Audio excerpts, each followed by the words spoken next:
답은 이미 정해져 있으니 너는 대답만 해라고 하는 답정너. 아닌데. 답은 정치인데 너만 몰라. 이건데.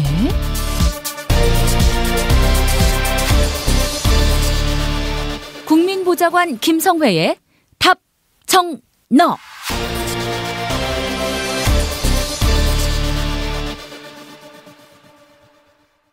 국회 더불어민주당 손혜원 의원실 김성회 보좌관 만나겠습니다. 김 보좌관님. 네, 안녕하세요. 예, 자유한국당이 혁신 비상대책위원장 후보를 내세웠는데 혁신 맞습니까? 남의 일을 웃으면 안 되는데 자꾸 웃음이 나와서 참 어렵네요.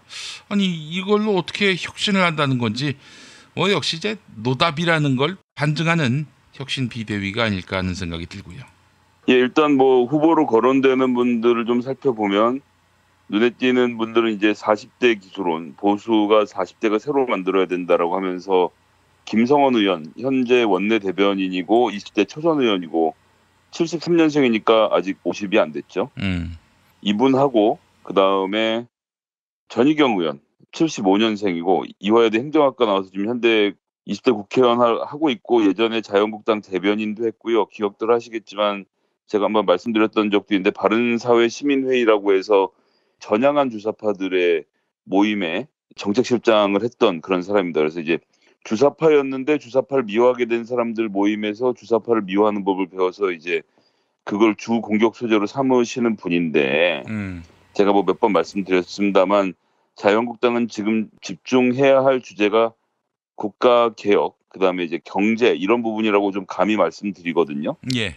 그런데 아직도 철진한 주사파 타령을 하고 있으면 안 되는데 일단 이런 분들이 좀 고려가 되고 있고요.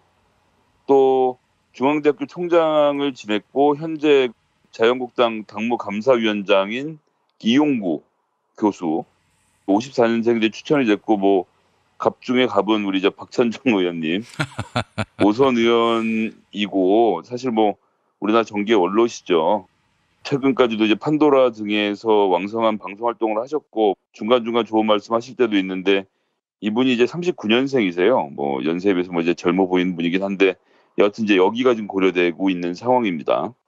그래서 제가 이분들부터 먼저 말씀드린 이유는 이렇게 네 분은 버리는 패다 싶은 생각이 들고요. 그래서 사실상 저는 김병준 현 국민대 명예교수로 정해진 게 아닌가라는 생각을 하게 됩니다. 이분이 이제 제가 알기로는 얼마 전에 사무실도 오픈을 한 상태로 알고 있고요. 뭔가를 좀 해보려는 움직임을 갖고 있고 그다음에 이분이 잘 아시겠지만 노무현 정부 때 교육부 총리하고 청와대 정책실장을 했던 사람이죠.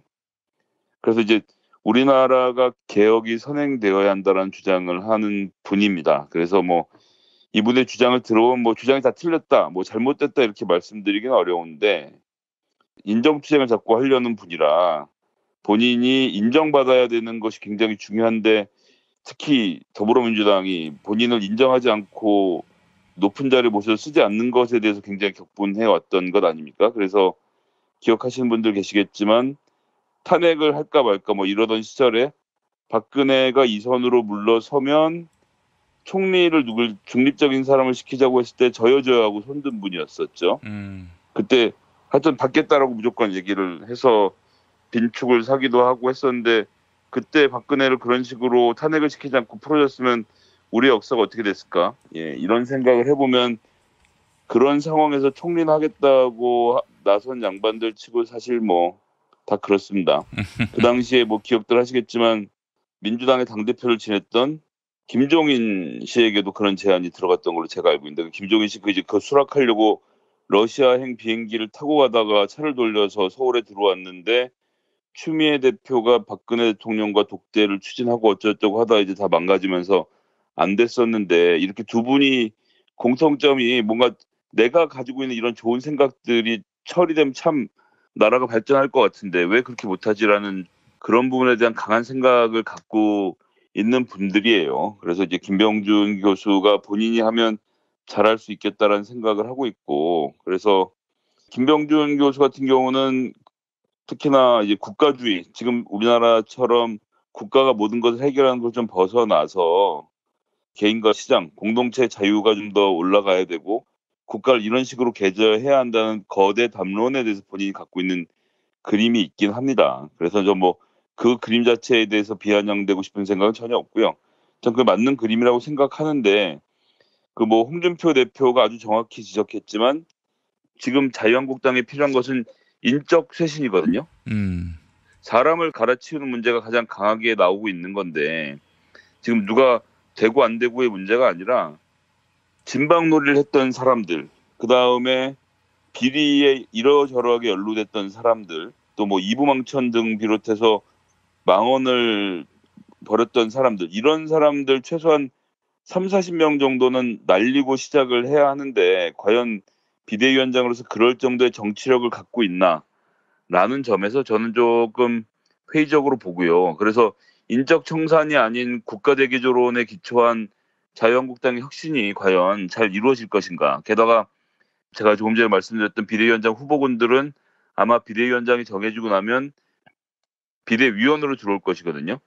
그럼 또 뭐 전희경 의원 이런 사람들이 들어가 있는 상태에서는 또 철진한 이념 논쟁으로 번질 가능성이 높겠다 싶어서 좀 걱정이 되네요. 그렇게 진행될 것으로 좀 보입니다. 예, 그래요. 당을 혁신쇄신하려면은 그 어느 때보다도 리더십이 중요한데 이분들이 리더십을 펼 때 수긍하고 따라올 사람들이 과연 있을지. 너 저 이번에 출마하지 마라고 했을 때 흔쾌히 수용할 당내 인사들이 과연 있을지 의문이고요. 예, 전희경 씨는 제가 기억하기로는 김무성 의원이 끌어왔다는 것으로 알고 있는데 젊은 정치인도 있어야 구색을 갖춘다라고 생각했던 것 같은데 참 하여튼 인물의 빈곤을 다시 한번 확인했던 그런 결과가 아닌가 하는 생각이 듭니다. 사실 40대에 대해서 거론할 거였으면 김세현 의원 정도가 나왔으면 정상적인 선택이었다고 보여지는데 김세현 의원은 정말로 개혁할까 빼지 않았나 싶은 생각이 듭니다.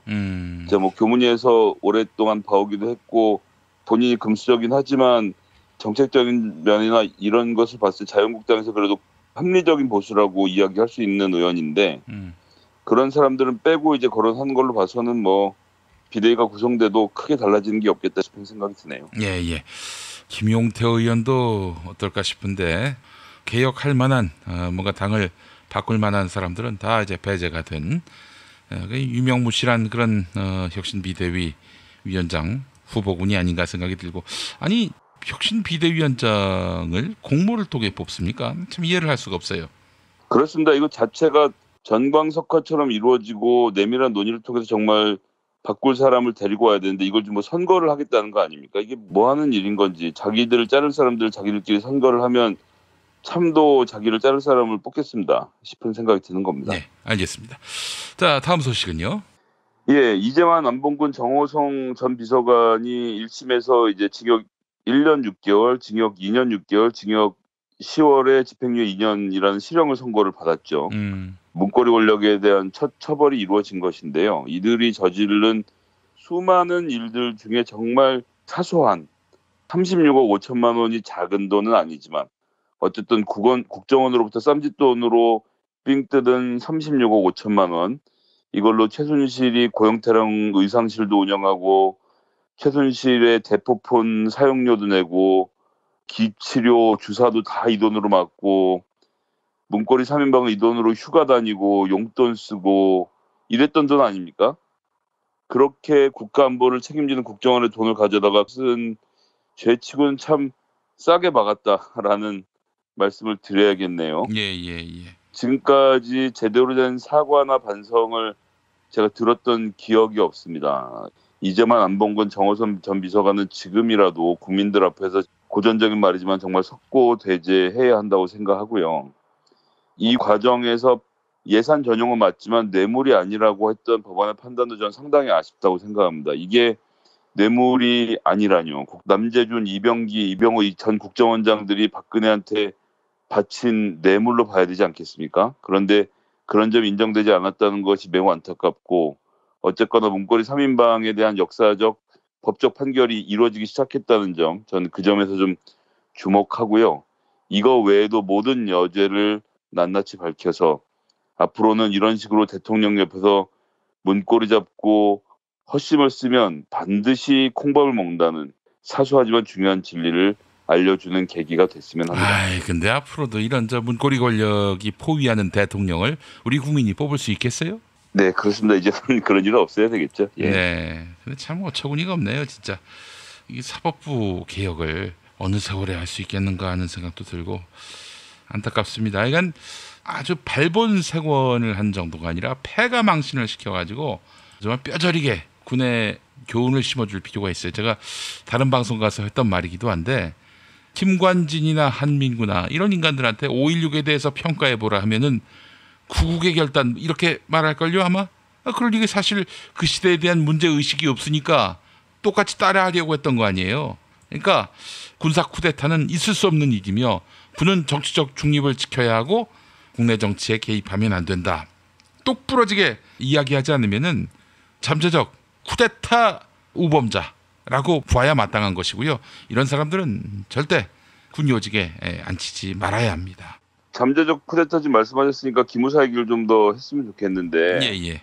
이거 뭐 잠재적 쿠데타가 아니라 실제로 쿠데타를 준비한 거죠. 내용들 들여다보면 자기들과 가까운 육군에만 지금 지시를 해서 탱크니 뭐니 몰고 들어와서 칠 계획을 했던 것이고 더 중요하게는 이재수 기무사령관이 박근혜의 동생 박지만의 고고등학교 동창이고 육사 동기 친구였거든요. 그런 상태에서 이제 정권에 잘 보이려고 한 측면이 하나 있고 기무사라는 곳 자체가 보안이 철저하게 이루어지는 곳이라는 점이 하나, 또 군작전을 만들어낼 수 있는 곳이라는 점 등이 고려가 돼서 쿠데타를 계획했고 그것뿐만 아니라 이제 뭐 세월호 관련돼서 지금 정말 입에 올리기도 끔찍한 이야기들이 나오고 있지 않습니까? 희생자들을 수장시키자, 희생자의 이름을 부르면서 눈물을 흘리자, 이미지 개선 방향까지 만들었고 이것대로 해서 박근혜가 34촌과 눈을 부릅뜬 다음에 눈물을 한 방울 흘렸던 희대의 코미디를 저희가 기무사 작품이라는 것을 이제 알게 됐는데요. 그런데 여전히 잘 모르겠는 것은 어째서 군 기무사가 이러한 일까지 개입을 해서 진행을 했는지, 그리고 이런 과정에서 어쩜 이렇게 한마디도 새어나가는 것이 없이 일이 진행됐던 것인지, 저는 이 관계를 뭐 요즘 매일 말씀드리게 됩니다만 발본색원 해야 된다. 이거는 책임자를 찾아서 반드시 처벌하는 과정을 거쳐야 할 것이라 생각하고요. 뭐 시스템을 개혁한다, 기무사를 해체하자 이런 얘기하는데 기무사의 원래의 임무, 반공 방첩을 하면 됩니다. 그 외에 다른 일을 했던 것들은 모두 다 없애버리면 된다. 어쨌든 남북한이 대체를 하고 있는 상황에서 기무사를 없앨 수는 없거든요. 그런데 계속 이런 식으로 문제가 생기는 이유는 제가 몇 차례 말씀드렸습니다만 명령권자고 실무자고 죄다 잡아서 싹 다 콩밥을 먹이 징역을 살려야 돼요. 그리고 패가망신을 시켜야 합니다. 그렇게 해서 지금부터 기무사에 들어가 있는 군인들이라도 이렇게 했다가는 우리 집안이 거덜나겠구나 라고 해서 그런 부당한 명령을 받게 됐을 때 그런 부당한 명령을 내부 고발자가 돼서 고발하고 자기의 상사에게 제보하고 이런 식으로 해서 저는 분위기가 만들어져 가야 한다고 생각합니다. 지금이 무슨 독재 시대도 아니고 박근혜 때 일어난 일이라고는 하지만 어쨌든 이것은 막을 수 있는 일이었고 그러지 못했던 건 수많은 관계된 권력들이 부패했다는 증거거든요. 그렇기 때문에 저는 이 문제를 결코 쉽게 봐서는 안 된다. 이게 무슨 시스템 고치고 나면 또 나아지는 문제야. 그렇지 않습니다. 또 다음번에 또 이상한 대통령이 나면 또 반복될 문제이기 때문에 지금 일벌백계하는 마음으로 반드시 좀 강하게 처벌해줬으면 좋겠다라는 당부를 드리고 싶습니다. 우리 국민들이 참 대선 때 사람 잘 뽑아야 합니다. 잘못 뽑으면은 쿠데타를 획책하는 세력이 대통령이 될 수도 있는 거고요. 그러니까 이제 흔히들 박근혜가 당선될 때 어느 국민이 이 대통령이 쿠데타를 획책하고 국정농단을 하겠는가? 뭐 모든 대통령이 다 비슷비슷하지 않겠는가? 이런 생각으로 뽑았을 텐데. 사실은 그랬죠. 예. 그러니까 이제 사실은 조선일보 같은 언론들이 정치인들은 정치 세력은 다 똑같다. 집권하면 뭐 별다르지 않다. 이렇게 자꾸 이상한 인식을 심어줘요. 그래야 사실은 함량 미달에 자기 편 대통령도 만들 수 있는 거거든요. 그러니까 대통령 한 명이 잘못 뽑히면 큰일 나고 다 비슷비슷하다? 이거는 아주 사악한 거짓말이다. 이 점을 우리가 분명히 인식을 해야 되겠습니다. 네, 그렇습니다. 예. 자, 김성회 보좌관님, 또 다른 소식 있습니까? 예, 안철수 의원이 정치 일선에서 물러나서 세계 곳곳을 돌아다니면서 깨달음을 얻겠다라고 선언을 했죠. 네. 정계 은퇴는 없었던 것으로 하고 일단 한 발 물러서는 것으로 했고 부인인 김미경 교수도 안식년을 신청해서 부부가 함께 돌아다닐 계획인 것 같고요. 일단 독일부터 방문하겠다라고 이야기를 했는데요. 외국에 가서 배움을 많이 얻었으면 좋겠습니다만 배우려고 하면 사실은 뭘 배워야 되는지에 대한 기본 생각을 갖고 좀 접근을 해야 하는데 과연 그렇게 해줄 수 있을지 좀 사실 한편은 좀 우려가 크고요. 정치 일선에서 물러나서 성찰과 체험의 시간을 가진 후에 안랩 대표로 복귀해서 안랩을 우리나라 최고의 보안회사로 계속 키워가셨으면 하는 간절한 바람을 좀 말씀드리겠습니다. 사실 뭔가를 보여줘야 국민들이 재소환하고 말고 할 거 아니겠어요? 근데 뭐 그냥 여행만 간다고 과연 국민들이 이젠 안철수 다시 나와야 한다라고 하겠어요? 자유한국당의 후보가 없으면 날 찾지 않겠냐라는 사이닝이라고 저는 봅니다. 참, 제 생각엔 이렇습니다. 그 양반이 그래도 뭐 IT 쪽으로는 한 방귀 끼는 양반이니까 보유한 재산도 상당하고요. 청년들을 몇 사람이라도 키우고 일으켜서 한국 사회의 어떤 대안을 제시하는 그런 실력, 능력을 보여준다면 모르겠지만 글쎄요. 그 양반이 그러려고 할지는 알 수가 없고요. 참 앞날이 안 보입니다.